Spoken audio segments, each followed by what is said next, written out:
You really can spawn with a chest that has diamonds below, or with a warden lurking in your shadow. Hardcore is coming to Bedrock, and if you're planning your first world, you probably think in one of two ways. You need a good seed to help you feeling safe and sure, or you want a challenge to put the hard in hardcore. Here are free seeds that will lift you up, and free seeds that will drag you down, with a bonus seed that is pure chaos. Let's go. Hardcore Minecraft is of course the formerly Java exclusive game mode, where your difficulty is locked into hard for the length of the world, and also you have just one life. One life means that people are going to be very cautious with it, and so for that reason you might like a seed which spawns you in a jungle, one of the safest spawns because you'll get food and wood here, and then gives you a mushroom biome right next to it. However, as you can probably imagine from the very intro of this video, something a lot of people like on top of this is having a big bonus. Minecraft does have a bonus chest, and there is no incompatibility between this and hardcore that we know of. However, something fun that you do have the option to do is give yourself basically a bonus chest plus like you can on this seed. Basically, dig straight down. This sounds like a bad idea, but you're going to want to do it in this case from this area right over here, and you'll find something very interesting. Always do it even coordinates, by the way. So right here is actually where I intended to go. If you dig down from just where this water is, you'll find there's a chest. This chest has 2 diamonds in. Yeah, that's right. As well as Melohi, as well as 4 leads. Wow, that's 4 wandering trader llamas that don't need to die. I'm just kidding, they're gonna die anyway. And then a potion of water breathing, a heart of the sea, and some boots. And these boots will give you a whopping 4% protection against damage, but most importantly, make you look very stylish. What is not to love about this? In fact, I love it so much, I'll write it down in my journal. Seriously though, this is a really cool feature to have nearly immediately from spawn, and the fact that you can continue writing this for the rest of your hardcore world is a great addition. Also, if you wanted to, you could use this water breathing potion to immediately get some deeper treasures, because yeah, spawning next to the ocean is always going to come with some extra risk, but also some extra rewards. One of those rewards is something you'll see if you head towards the mushroom biome. Oh wait, we can see it from here already. Wow, look at that over there. Looks like something, that's for sure. Yeah, I was gonna go over there and find out, but I'll be honest, we don't have the budget to make a boat, and I fear that if I was to make one, it might crash anyway, so we'll never know what's over there by the savannah biome. But instead I can say, wow, if you really want to be safe in hardcore, you can just hang out in a mushroom biome and no mobs will spawn here, which makes you very, very safe indeed. You also have limitless access to food, and so unlike most hard mode difficulty players, you never have to worry about starving to death, and more importantly, you've got this lovely purple terrain, which means anything you build is going to look just a little unique. And if your interests that seed did peak, then allow me to show you this next one, because I've been waiting for an opportunity ever since last year to show off a super OP seed like this, but honestly, a lot of people don't always want one, and I think hardcore could be your opportunity, because this is a seed which doesn't just have a shipwreck in a slightly more approachable location. Let's be honest, we all want boats, but no one wants to swim out to get one, and here is a great way you can avoid that if you want to, but you could also entirely ignore this chest and you'd never notice, because this is a tiger village, which we all know has more blacksmiths than normal, but this isn't just any number of blacksmiths. In fact, let me show you how many it is. Blacksmith number 1 with blacksmith chest number 1. These can always contain diamonds and bread and iron armor. Blacksmith number 2, blacksmith number 3, blacksmith number 4, blacksmith number 5, blacksmith number 6, and number 7, number 8, blacksmith number 9, 10, 11. Yes, that is correct. 11 separate blacksmiths, as well as all of these additional grindstones, so blacksmith villagers could be in higher demand, but 11 separate high-end chests with 11 sets of valuables, which means that I can start the game and in less than a few minutes have an inventory that looks like this. This is hilarious. The only way that you know this isn't cheated is because who would cheat to give themselves iron armor? I don't think many people would, but I have a lifetime supply of iron pickaxes, and I'm feeling pretty good about myself and the ability to buy even more if I ever felt like it, by the way. But something else is fun about this village. It's not just the 11 blacksmiths, it's not just the shipwreck, but it's also this house. He hasn't just chose to decorate it funny. No, this is in fact a ruined portal hanging out inside of a villager house. This is a weird thing to see, to say the least, but it also will have one of these, which is even more loot. That's right, 2 free obsidian on top of everything else, and some gold leggings, just in case you want some color color in your outfit. I think this is wild, and honestly, it's at the level where I say, honestly, do you need that much stuff? Could you have stopped after the 4th iron chest plate? And the answer is no. I want all of the free iron armor. This is a great seed for if you and a bunch of friends all want some loot. But maybe that's not who you are. Maybe instead you'd prefer to have a relatively vanilla style spawn, just a nice biome which can give you some resources in the form of fox, sweet berries, and pigs. But maybe instead you prefer to work for your stuff, and that's why I want to show you something which is close by to spawn, but not immediately at it on this seed. Because if you just head to these coordinates, you'll find a single mangrove tree, a woodland mansion with floating desert islands above it, and ultimately a very beautiful thing which you might be willing to take on yourself. There's even rabbits here for you, but even better than that is what you'll find below all of this, because Minecraft tries to generate the first ring of strongholds below villages on the Bedrock edition. This is really handy because you can find a village and then you can dig down from it and find a stronghold. Well, at this point in the world, you can see that you actually have to dig down from the woodland mansion, and that is where you'll find a stronghold. This is really fun because you actually don't find strongholds this far out on the Java edition, so you can take advantage of basically 2 console edition exclusives, and even better than that, it's a stronghold which also has some lush cave features in there. So a unique woodland mansion, a unique pillager outpost, and a unique stronghold, but it's even better than that because take a look at this stronghold. I have no idea how Minecraft possibly decided that this is a normal thing to do, but it's a pre-lit end portal, but it's not pre-lit because it's been finished or anything like that. No. As you can see right here, if we switch over to creative, I can give myself some IF enders and I can finish the rest of this. This portal is almost as insane as the fact that ender pearls only stack to 16 and IF enders stack to 64, but what's even weirder about it is you can go through the tiny sliver of it, which is technically lit right now, but you could also, I assume, fully light the rest of it, something I'm going to find out right now. So this is the last block. Make your guess right now. Will it light the entire portal, or is the entire portal already lit and, is the portal already used up in that way? Let's find out now. Oh, okay. So that is very interesting. There is a pre-lit end portal that doesn't require all of the IF enders.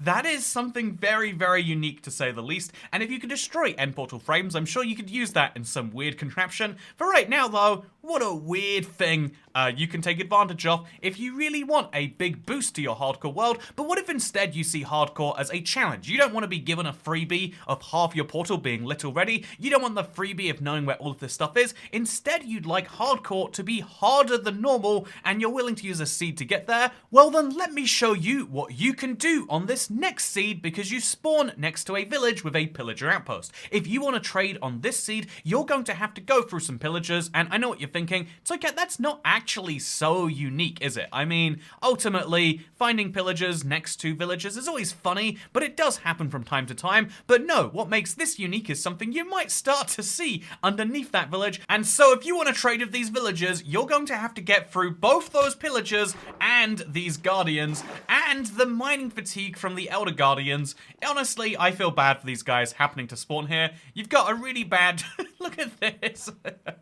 You got a really bad spawn point, and I apologize for that. You know, I'd say that we should feel bad for them, but then I realize what most people do with their villagers, and honestly, this is a pretty decent way out for them. But if you want a challenge in your hardcore world, try and take down the ocean monument and the pillager outpost, and then trade with the villagers who you will have truly saved, rather than that, BS like hero of the village stuff where you put them in danger and then you save their lives, something you might really appreciate. Also, I love that this pig pen is mostly underwater. If you want some bizarre generation and you want a challenge that makes hardcore truly hard, this is the seed for you. And I'm already failing at my attempts, as you can see. It is very easy to die. Oh, that was a guardian that got me. It is so easy to die on this seed, and that is why playing in hardcore might be refreshing for you. So this next seed is interesting because it spawns you underwater and also gives you the riddle of what do you get when you cross a jungle temple with a ruined portal. The answer is this seed from Your Local Knight, one of my favorite seed finders for weird odd stuff like this.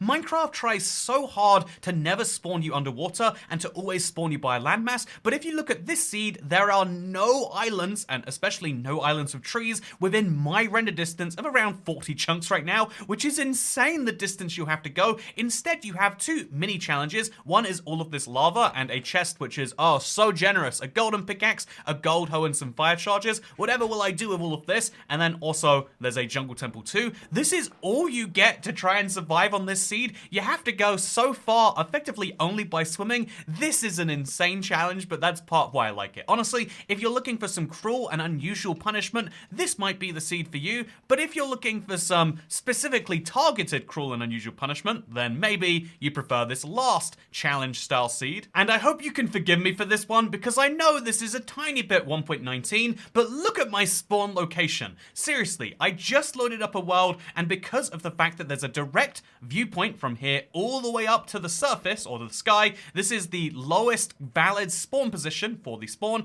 and so you come right into an ancient city. This is a ludicrous idea, because that means that the nearest tree is that cherry, oh god, is that cherry grove that you can see all the way up there. How are you possibly going to get up to that, let alone the ruin portal, let alone anything else that isn't pure darkness? The answer is you're going to have to scavenge around this ancient city, and you've got to do that without detonating all of these. You can find some really nice items that might help you survive a little bit. You know, here's a question I've never known the answer to until just now. So I'm using just a Hardcore Hearts add-on right here. Do you think that my gold hearts for a golden apple will also be hardcore style? Let's find out. Oh, they are. I'm excited to see that in full hardcore when it comes over the next few weeks. By the way, one of my first goals is to play hardcore and be the first legit 100 days survived in hardcore on Bedrock. Something you might want to subscribe so that you see on this channel. But anyway, speaking of things that and really this whole video is me trying to decide what it is that I want from a challenge seed. Because to be honest with you, I do think that an ancient city spawn might be a little bit too brutal. It might immediately challenge you, but then be the sort of thing that after you know, a good 15, 20 days you might be done with. After 1.19 came out, one of my favorite challenges was trying to survive exclusively in one of these structures. It went pretty well, in case you're curious. But yeah, it did eventually just become a normal world where you're just fighting against the lack of resources more than anything else, which is fun by itself, but you can see the limitations in that as a challenge, I think. Like, getting your first crafting table is always the hardest, but once you get a solid source of wood, it stops being the case. Do you think he's gonna murder me? I don't think so. I think I'm doing just fine. Okay, so with that said, I would like to remind you, the Warden is perhaps the biggest challenge you can face in a hardcore world. You know, actually, let's prove that fact right now. I am going to summon the hardest boss that many people think of, the Wither, and then I'm going to show you what happens when we fight him against the Warden. Who do you think's going to win, Internet? I mean, we've got the big spiky purple boy that will destroy your soul, especially on Bedrock where he's even harder, and then we've got the Warden right here. The answer is, it depends on how much of a gap the Warden can get to the Wither. But in general, you can see that it looks like it's a pretty decent fight, right? Although actually, the Warden's not really harming the Wither at all, so this is exciting to watch. Who do you think's gonna win? Honestly, this is actually the coolest fight to watch. We've got Laser Beam Man versus Explosion Man, and honestly, looking at it, it's hard to be sure which is the more effective strategy on the surface, right? Oh, the Warden has gotten the Wither into phase 2 of the fight, and now they've started fighting at Bedrock. Whoa. Oh, he is getting absolutely mauled right now. Wow, the Wither was shooting so many projectiles, but the Warden has officially got the win here, I think. Unless the Wither goes for the final self-destruction, and that's what finishes him off. Whoa! They perfectly killed each other! You as the player can jump in, get your Skull Catalyst, get your Nether Star, and even better than that, it's not just that way in which you win. Also, both mobs are constantly exploding, which means you can find exposed diamonds.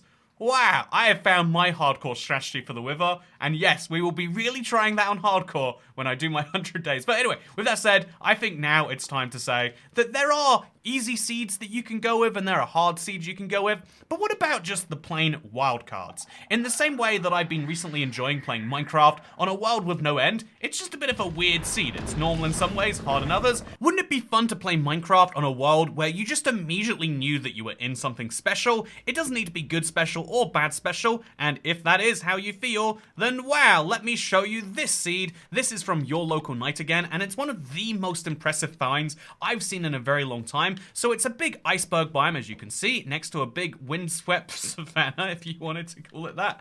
And, you know, it's basically a savanna, just a very, very cold one, really. But yeah, as you can see right here, this is actually an ice spikes biome temporarily, but the ice spikes have gone up and they've made these ridiculous style ladders up and down up this thing. Seriously, if you were to put ladders on these or put a water column in the middle, people would assume that you built this from scratch, but you could use the seed to your advantage. It takes a really long time to destroy and to alter Minecraft terrain, so to get some beautiful stuff from the get-go is a really big plus. And then add on to that, there's also a pillager outpost here. There's also a village that is split across all of these levels in ridiculous ways. And then also, even more fun than any of that for the casual, you know, I shouldn't be doing this on a world where you don't have a lot of options for death, but even more fun than that is what happens when we go inside here and get ourselves some wood. I did finally make a boat just in time to not be mauled by this polar bear, and then I realized, you know what, polar bears are so aggressive when they have cubs nearby them, so why don't I just take the cub away? And I succeeded in doing that perfectly.